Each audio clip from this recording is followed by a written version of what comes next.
Hello बच्चों, बाबा English express channel में आपका बहुत बहुत स्वागत है। हम लोग जो है जिरंड और इन्फिनेटिव के कुछ विशेष उदाहरण आज देखेंगे जो कि स्पोकन इंग्लिश में और ग्रामर में, राइटिंग में बहुत ही महत्वपूर्ण है। इन शब्दों को आज हम लोग देखेंगे। चलिए बिना समय गवाए देखते हैं। अगर चैनल सब्सक्राइब नहीं किया है तो सब्सक्राइब कर लें, लाइक करें, शेयर करें। आते हैं, तुरंत देखते हैं। आज हम लोग देखेंगे जिरंड VS इन्फिनेटिव।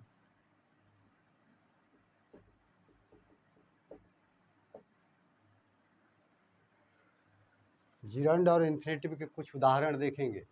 हम स्ट्रक्चर देखते हैं।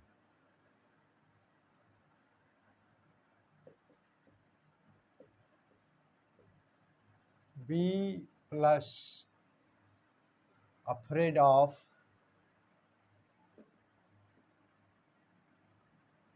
प्लस जिरंड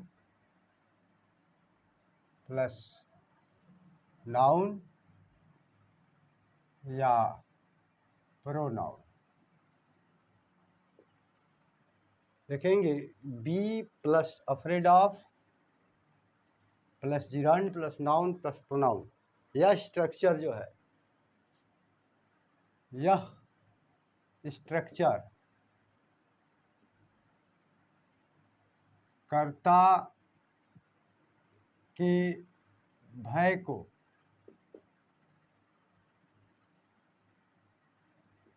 प्रकट करता है। This structure shows the fear of the subject. यह स्ट्रक्चर कर्ता के भय को व्यक्त करता है। उदाहरण देखते हैं। नंबर 1, ही स्वाम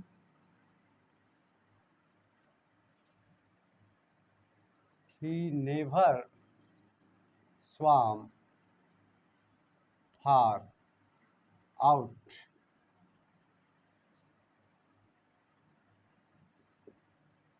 He is afraid of getting caught. अब देखते हैं कि ही नेवर स्वाम फार आउट। वह कभी भी जो है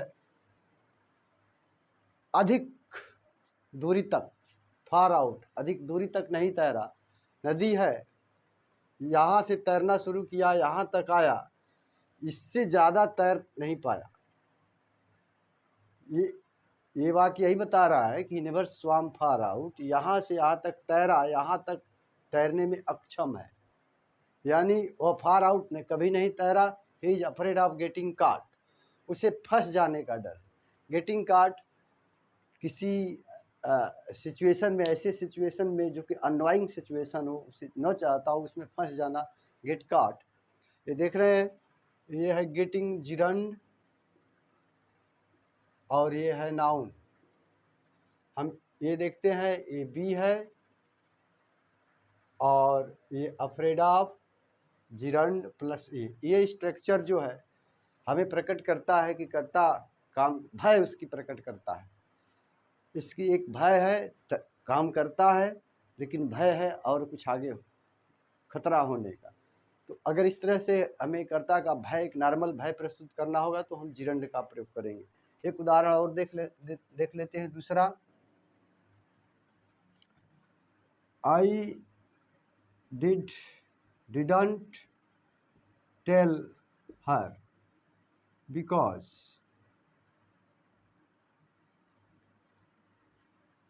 I was afraid of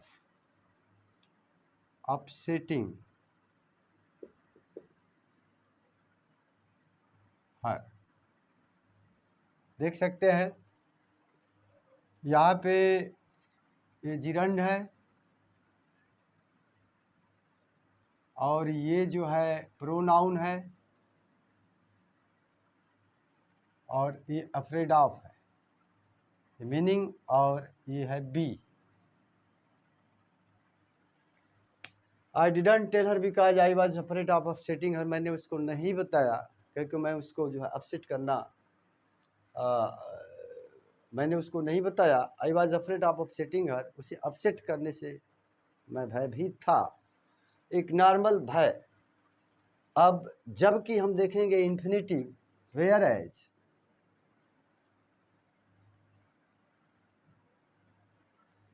infinitive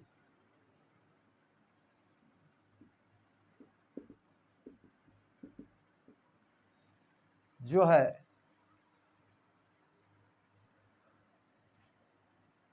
infinitive यानी ये स्ट्रक्चर हम पूरा देखेंगे, वेयर एज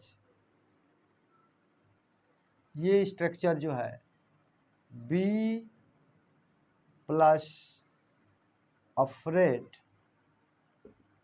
ऑफ प्लस आपका यहाँ हो जाएगा इन्फिनिटिव और प्लस वही same be afraid of infinitive, ये स्ट्रक्चर आपको बतलाता है, यह स्ट्रक्चर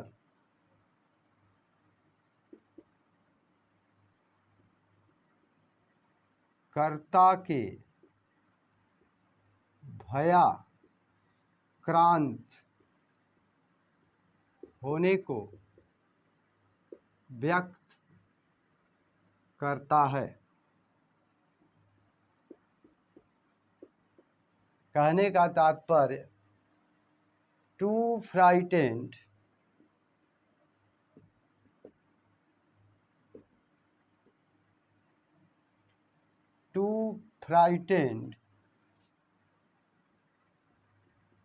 करता है, to frightened to perform an action, यानी इतना ज़्यादा भयभीत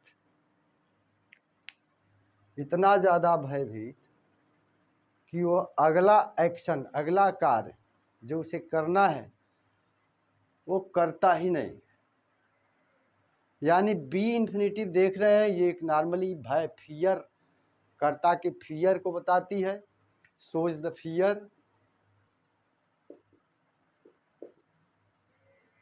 ऑफ सब्जेक्ट। आप देख सकते हैं ये, और ये to frighten to perform an action, कर्ता के भयाक्रांत होने को व्यक्त करता है। जैसे हम उदाहरण देखते हैं, एग्जाम्पल,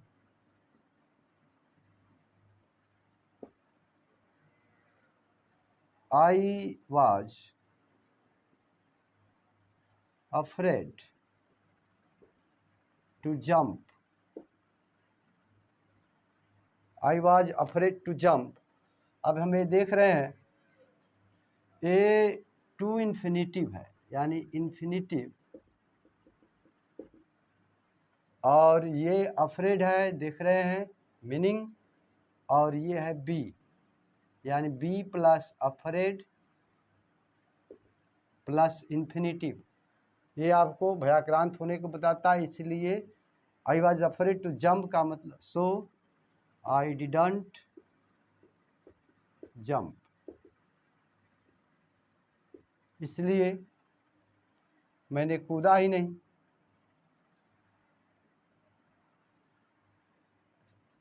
दूसरा उदाहरण अगर हम देखें, I was afraid to complain, I was afraid to complain, देख रहे हैं ये इन्फिनिटिव है और ये बी और ये अफ्रेड, यानी सो आई डिडंट कंप्लेन। इस तरह से हम देख सकते हैं कि इन्फिनिटिव और जिरंड एक ही चीज़ में प्रयुक्त किए जाते हैं, लेकिन थोड़ा सा इसमें एक बारीक अंतर है। ये एक भय को व्यक्त करता है, ये भयाक्रांत होने को व्यक्त करता है। इसलिए इतना कर देता है कि अगला कर्ता काम ही नहीं करता। इसलिए इस तरह का स्ट्रक्चर हम इन्फिनेटिव में लिखेंगे और इस तरह का जो सेंस है लिखना है या बोलना है उसे हम जिरंड में लिखेंगे। चलिए इसे मिटाइए, जल्दी से इसे लिखिए, मिटाते हैं।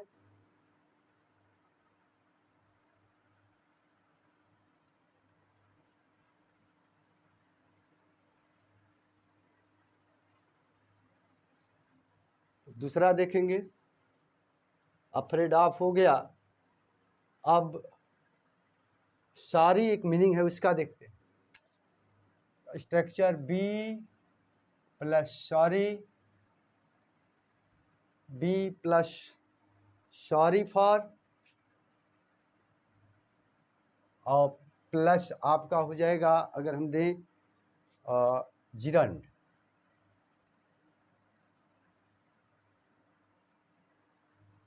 ये स्ट्रक्चर देखिए, be plus sorry for plus gerund.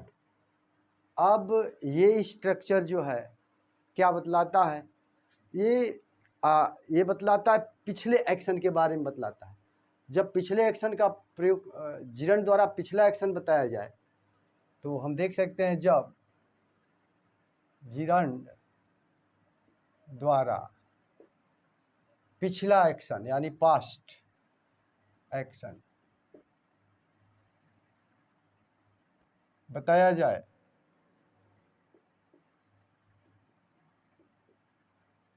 तो ये स्ट्रक्चर का प्रयोग किया जाता है। यानी जिरंड द्वारा जब पास्ट एक्शन बताया जाएगा तो जिरंड का प्रयोग करेंगे, और नहीं तो फिर इन्फिनेटिव का प्रयोग करेंगे। प्रेजेंट एक्शन होगा तो इन्फिनेटिव का प्रयोग करेंगे। जैसे देखते हैं एग्जाम्पल हम देख लेते हैं। I M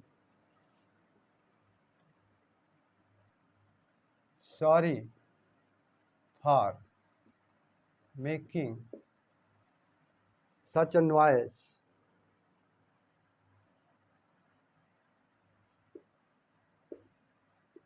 in the morning।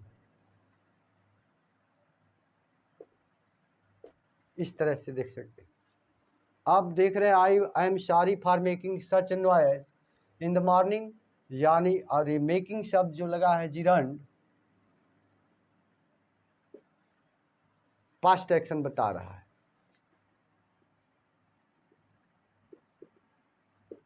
देख रहे हैं कि आई am sorry for making such a noise in the morning, सुबह में इस प्रकार का जो है नॉइज करने के लिए मुझे बहुत खेद है। यानी नॉइज सुबह में किया गया, पिछले बीत गया समय, पास्ट एक्शन है। इस तरह से हम देख सकते हैं। और जबकि हम इमीडिएट एक्शन हेतु भी, जबकि इमीडिएट एक्शन के लिए भी जिरंड का प्रयोग किया जा सकता है।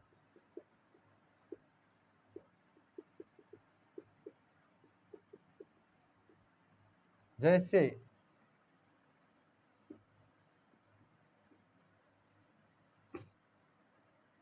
I am sorry for disturbing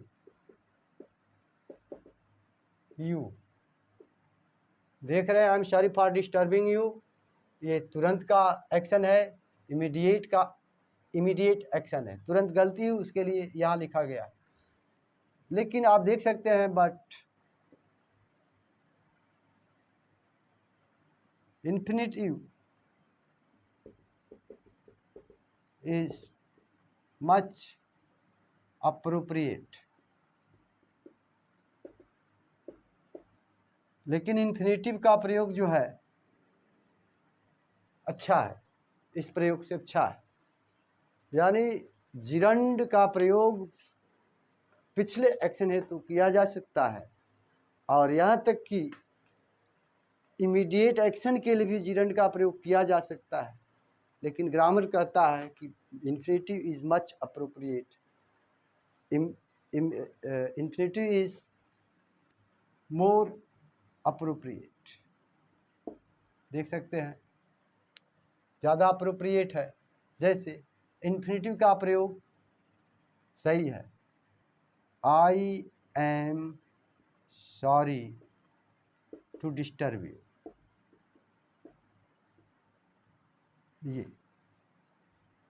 ये देख रहे हैं, ये एक्शन इन्फिनेटिव का ये करेक्ट है, ये भी सही है लेकिन ये ज़्यादा करेक्ट है।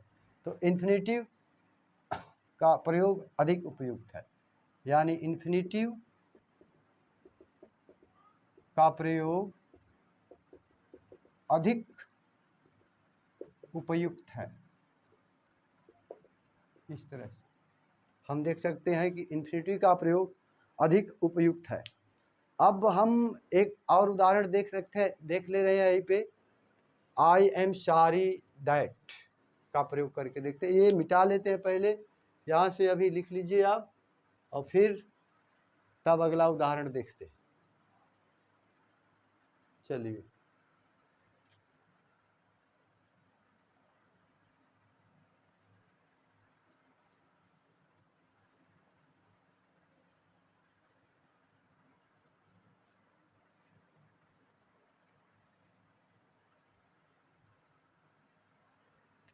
आई एम सॉरी दैट, ये पूरा क्लास देख रहे हैं,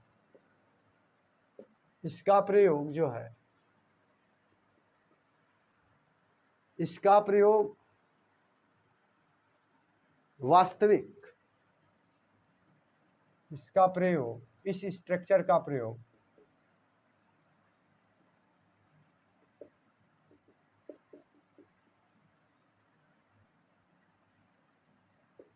कर्ता का वास्तविक खेद यानी रिग्रेट या फिर दुख, सैडनेस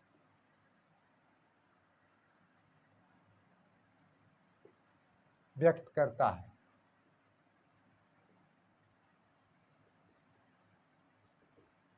तो आई एम सॉरी दैट का प्रयोग देख सकते हैं। फॉर इंस्टेंस, ये रियल दुख, रिग्रेट व्यक्त करता है।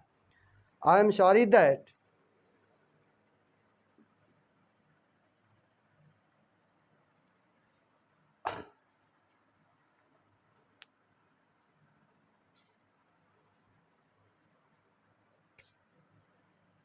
I am sorry that you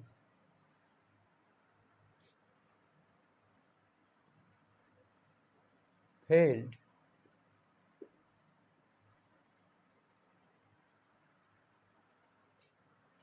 this time again. I'm sorry that you failed this time again. मुझे दुख है कि तुम इस बार भी फेल हो गए। ये देख रहे हैं वास्तविक दुख, रिग्रेट जो है बता रहा है, रियल रिग्रेट ये बता रहा है। I am sorry that you failed this time again. अब जबकि वेयर एज इन्फिनेटिव, ये एक औपचारिक दुख व्यक्त करने के लिए प्रयोग किया जाता है। इन्फिनेटिव का प्रयोग औपचारिक यानी फॉर्मल दुख यानी खेद, रिग्रेट व्यक्त करने के लिए किया जाता है।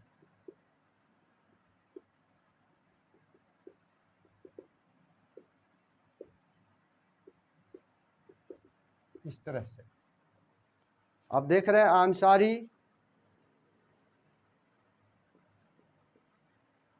टू से, देख रहे हैं infinitive, to say you that I am sorry to say you that he has not arrived yet. अब दोनों को देखते हैं मिला के। आई एम सॉरी दैट, यहाँ से ये जो क्लाज है इसके बाद ये बतला रहा है इसका रियल दुख। तो मैं इस बार पुनः फेल हो गए भाई, ये दुख है उसको। और आई am sorry to say you that he has not arrived eight, मुझे आपको बताने से दुख है कि वो अभी तक नहीं पहुंचा। तो एक सिंपल है, एक औपचारिक दुख व्यक्त करने के लिए इसका प्रयोग किया जाता है। जल्दी से नोट करिए। अब अगला देखते हैं।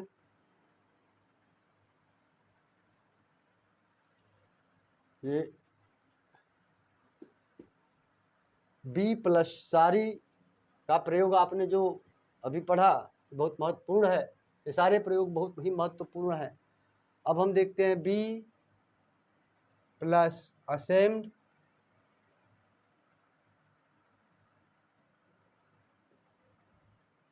Be plus ashamed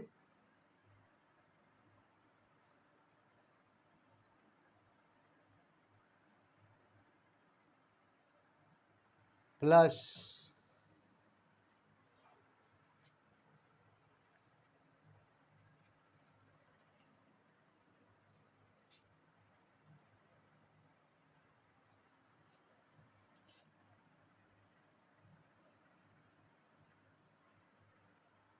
ashamed of ASHAMED ashamed of और प्लस जिरंड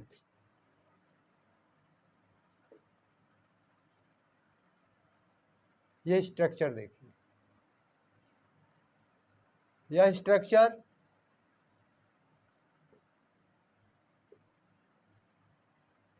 जो है, यह स्ट्रक्चर पास्ट एक्शन बतलाता है, यानी पास्ट एक्शन, यानी जिरंड का प्रयोग पास्ट एक्शन हेतु किया जाता है। इस स्ट्रक्चर में जिरंड का प्रयोग पास्ट एक्शन हेतु किया जाता है। अब देख सकते हैं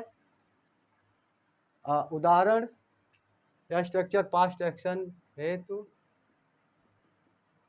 किया जाता है। जैसे you must be ashamed of lying, you must be ashamed of lying to me, इस तरह से। अब इसका अर्थ ध्यान से देखते हैं। You must be ashamed of lying to me, आप मुझको झूठ बोलने पर जरूर ही शर्मिंदा होंगे, यानी एक्शन जो है पास्ट है। तो आप देख रहे हैं यहाँ पे पास्ट एक्शन है, क्योंकि शर्मिंदा है तब है जबकि कोई कार्य पहले किया गया है, इसलिए अब ये देखते हैं पास्ट एक्शन हेतु हम यहाँ पे जिरंड का प्रयोग करते हैं, जबकि वेयर एज इन्फिनिटिव का प्रयोग पास्ट एक्शन हेतु नहीं किया जाता है, ये प्रेजेंट एक्शन हेतु किया जाता है। प्रेजेंट एक्शन के लिए इन्फिनिटिव का प्रयोग करते हैं।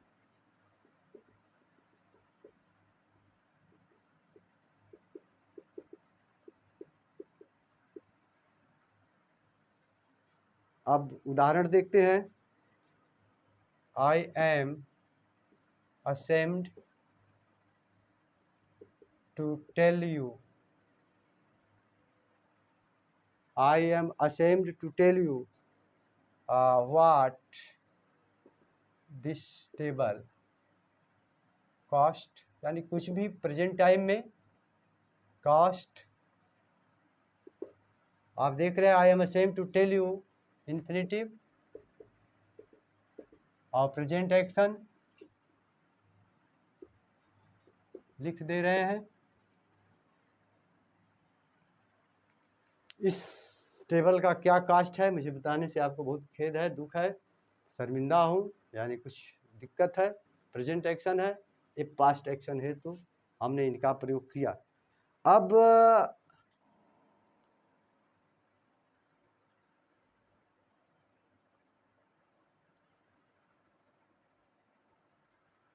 हम देख लेते हैं असेम्ब्ड का प्रयोग वुड बी के साथ।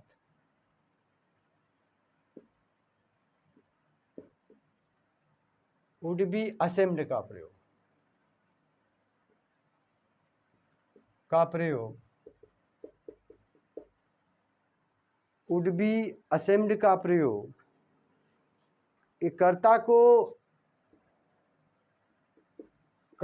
को भविष्य में किसी कार्य को करने से रोकता है। जैसे आई वुड बी ashamed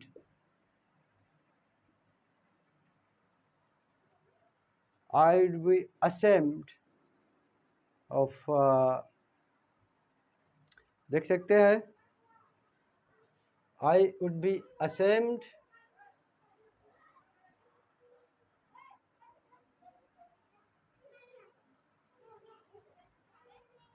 यहाँ पे थोड़ा सा छोड़े would be ashamed और प्लस ये लिख लेते हैं इन्फिनिटिव, ये भूल गया था।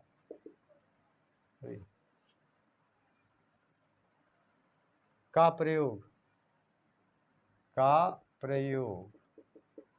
इस तरह से would be ashamed to refuse her, इस तरह से आप देख सकते हैं I would be ashamed to refuse her, या फिर I would be ashamed to ask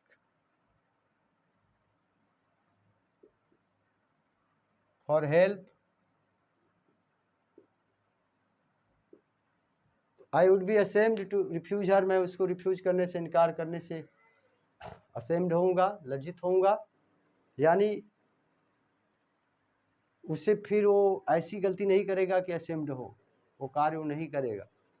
I would be ashamed to ask for help, मैं हेल्प नहीं मांगूंगा, यानी शर्मिंदा होऊंगा, यानी आगे हेल्प नहीं मांगूंगा। तो देख रहे हैं इस प्रकार का जो है प्रयोग आपको व्यक्त करता है। चलिए इसे नोट कर लीजिए फटाफट, फिर अगला स्ट्रक्चर एक और देख लेते हैं। तुरंत नोट करिए।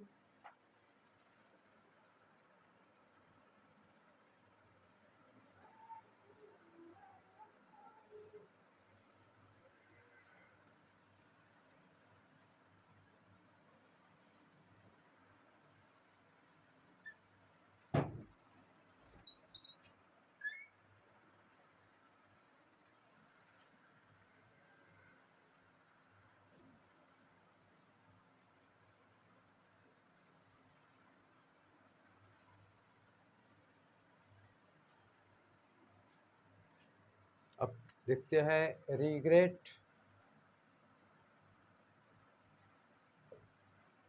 या फिर रिग्रेट और रिमेंबर, फॉरगेट, ये रिग्रेट, रिमेंबर, फॉरगेट का प्रयोग।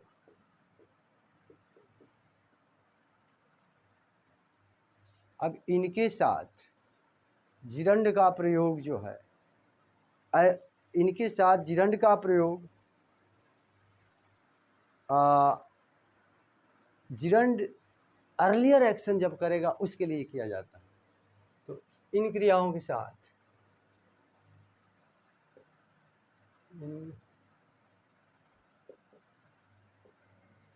क्रियाओं यानी वर्ब्स के साथ जिरंड का प्रयोग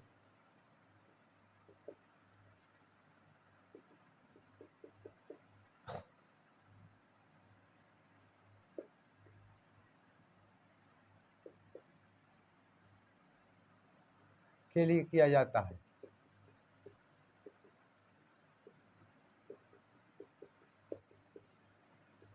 आप देख सकते हैं एग्जाम्पल। पहले देखते हैं रिग्रेट का। ये लिखा है तो इसी का देख लेते हैं। तो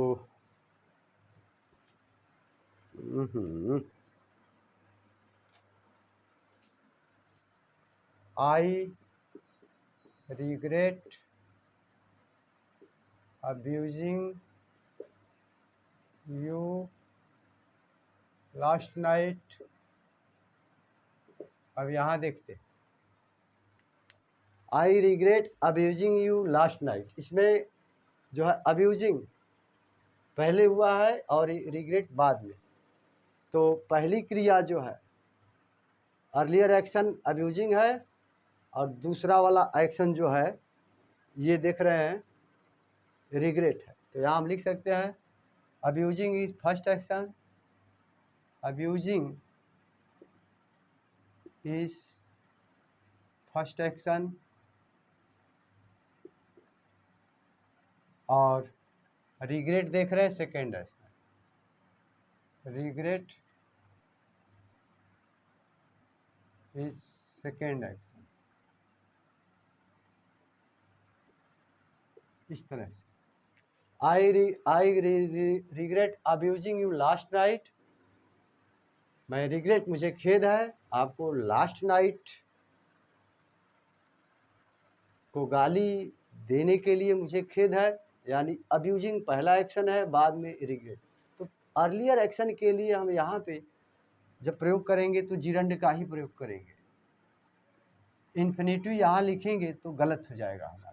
आई regret to abusing you last night अगर लिखें I regret to abuse you last night, ये गड़बड़ है, ये इनकरेक्ट, नहीं कर सकते हैं। तो देख सकते हैं। और रिमेंबर का भी देख लेते हैं उदाहरण। आई रिमेंबर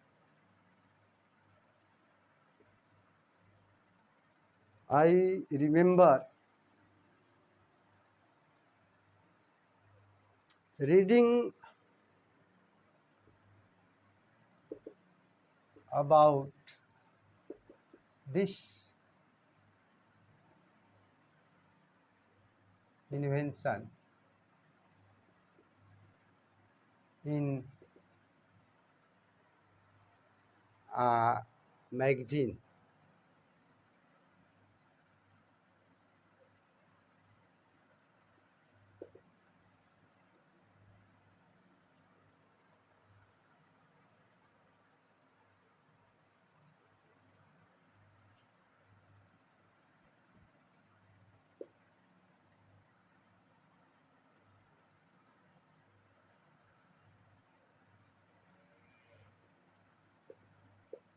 मैगजीन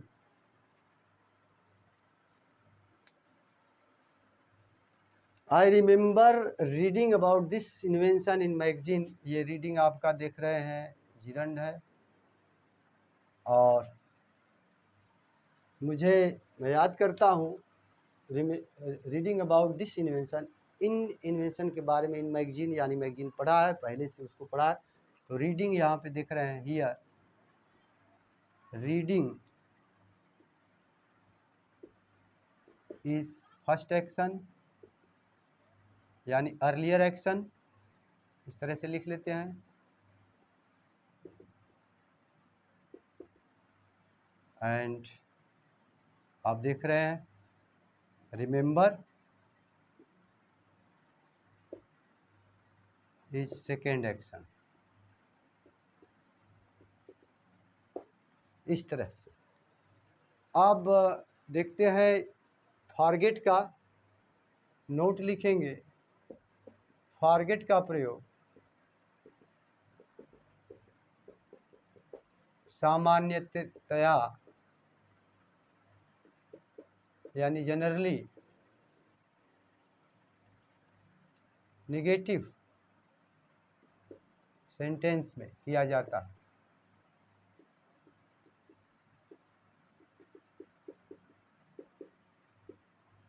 इस तरह तो हम फॉरगेट का उदाहरण देखते हैं। I will never forget, I will never forget, I will never forget waiting for her so long. यहाँ देख सकते हैं कि I will never forget her waiting for her so long. तो यहाँ पे मैं कभी भी नहीं भूलूँगा उसको इतना देर तक उसका इंतज़ार करना। इंतज़ार पहले हुआ है तो ये देख रहे हैं अर्लियर एक्शन है वेटिंग, ये जिरंड है और ये अर्लियर एक्शन है और ये देख रहे हैं फॉरगेट, ये देख रहे हैं फॉरगेट, ये है जो है ये बाद वाला है यानी दूसरा सेकेंड एक्शन है। इस तरह से तो ये रिमेंबर, रिग्रेट और फॉरगेट जो है इनके साथ जिरंड का प्रयोग कैसे किया जाता है आपने देखा। अब जबकि इनका प्रयोग हम लोग अर्लियर एक्शन के लिए जिरंड का प्रयोग करते हैं, यानी अर्लियर एक्शन होगा तो ही जिरंड का प्रयोग किया जाएगा। और जबकि रिग्रेट, रिमेंबर, फॉरगेट के द्वारा जब इनके ही द्वारा अर्लियर एक्शन के बारे में बताया जाएगा तो इन्फिनेटिव का प्रयोग करेंगे। तो देख रहे हैं कि इन क्रियाओं के साथ जिरंड का प्रयोग अर्लियर एक्शन के लिए किया जाता है। और अब हम देखते हैं आगे।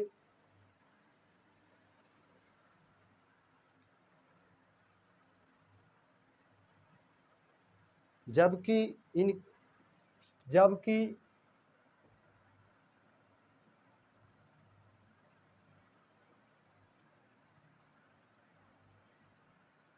रिग्रेट, रिमेंबर, फॉरगेट,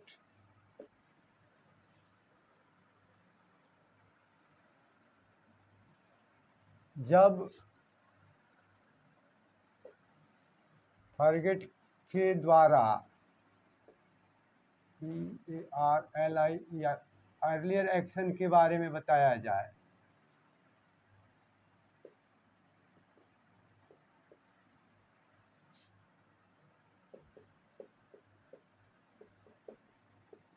तो इन्फिनेटिव का प्रयोग करते हैं।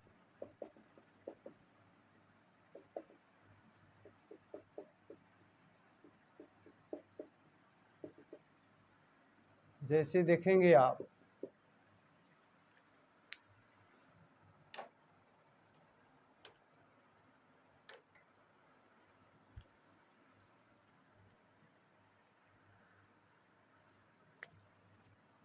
I regret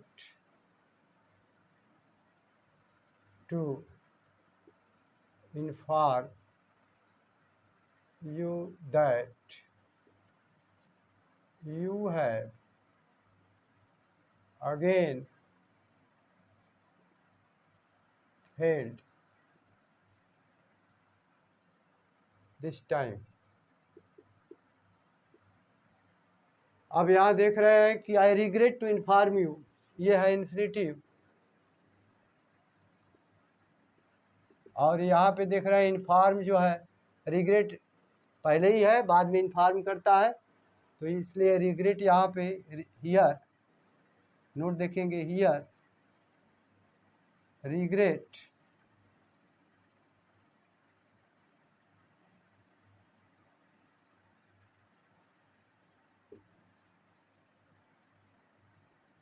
is earlier action यानी फर्स्ट एक्शन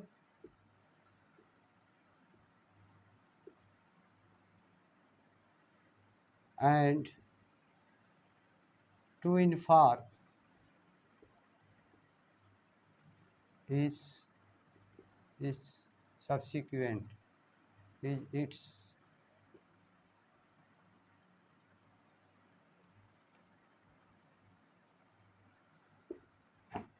यानी दूसरा एक्शन। इस तरह हम देख सकते हैं। और अगर हम एक उदाहरण रिमेंबर का भी ले लेते हैं, पहला हुआ, दूसरा I will remember, I will remember to post the letter.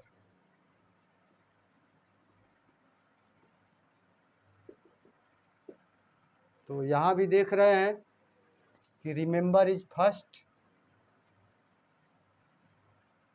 Remember is first action और टू पोस्ट पहले याद करता है, बाद में पोस्ट की बात करता है। तो to post is second action. यानी जिरंड का प्रयोग जब जिरंड के द्वारा अर्लियर एक्शन के बारे में बताया जाएगा, किसी अर्लियर एक्शन के बारे में, तो जिरंड का प्रयोग करेंगे। अर्लियर एक्शन जब होगा, पिछला एक्शन होगा, तो वो अर्लियर एक्शन होगा, तो जिरंड का। यहाँ पे देख रहे हैं कि पिछला एक्शन जो है वो पिछला ही एक्शन है, अर्लियर एक्शन नहीं है, ये पिछला ही है। तो ये सेकेंड एक्शन हमेशा हो रहा है, तो यहाँ पे इन्फिनेटिव का प्रयोग किया जा रहा है। इसी तरह से हम और भी देख रहते हैं। आई, तीसरा, I often forget, I often forget to write my address। तो आप देख सकते हैं I often forget to write my, to write पिछला एक्शन है, forget पहला एक्शन है, यानी forget पहला एक्शन है, forget is फर्स्ट एक्शन और to write is its subsequent।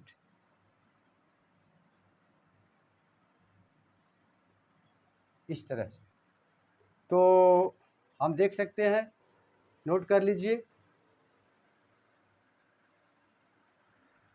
मिटाते हैं।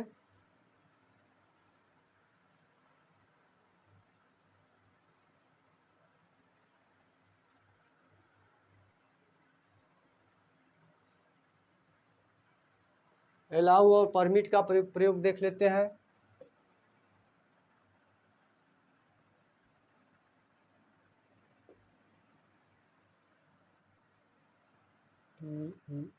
PERMIT, इन दोनों का प्रयोग देखते हैं। यदि अलाउ या परमिट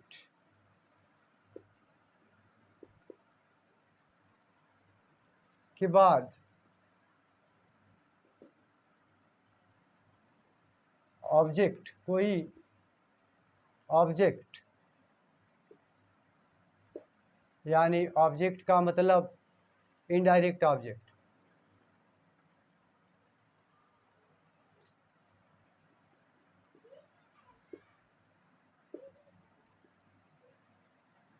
आए तो इन्फिनेटिव का प्रयोग करते हैं।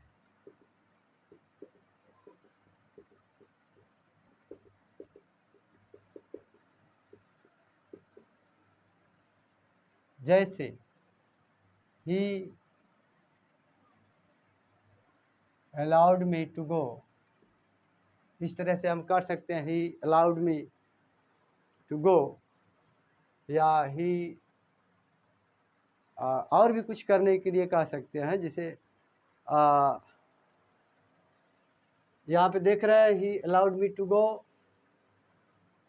जैसे ही ये आया है ऑब्जेक्ट,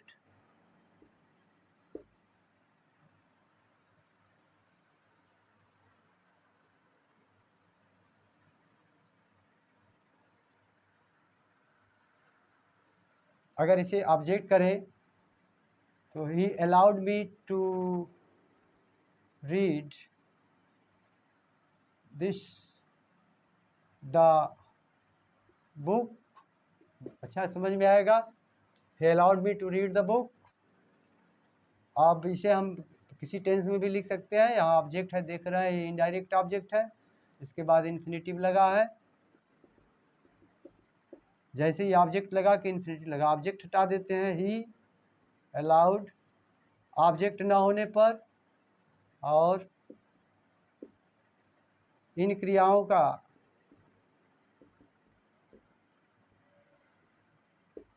ऑब्जेक्ट न होने पर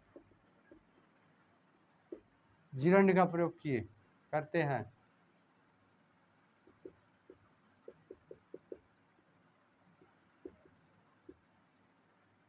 देख सकते हैं जैसे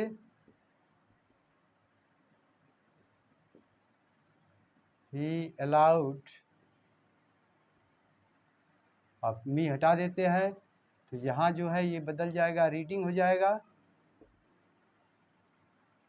ही अलाउड रीडिंग द बुक। अब अगर यहाँ हम चाहें ही अलाउड ऐसे लिखें, he allowed to read the book, incorrect. क्यों हो गया?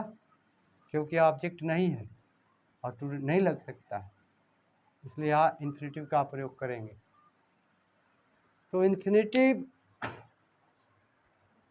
और जिरंड का यहाँ पे हमने मुकाबला देखा बच्चों, और ये काफ़ी समझने लायक का ये स्ट्रक्चर है और इनका मुकाबला भी समझने ही लायक है, बहुत बारीक है। बड़ी परीक्षाओं में इनका डिफरेंस पूछता ही है, प्लस बोलचाल में भी आप इनका प्रयोग अच्छे से कर सकते हैं। अगर मेरा वीडियो आपको अच्छा लगा हो तो ज़रूर मेरे चैनल को शेयर करें, अन्य लोगों को शेयर करें और लाइक करें, सब्सक्राइब करें। इसी के साथ मैं जयप्रकाश सिंह बाबा इंग्लिश एक्सप्रेस चैनल से आपको सुनने के लिए बहुत बहुत धन्यवाद देते हुए विदा लेता हूँ।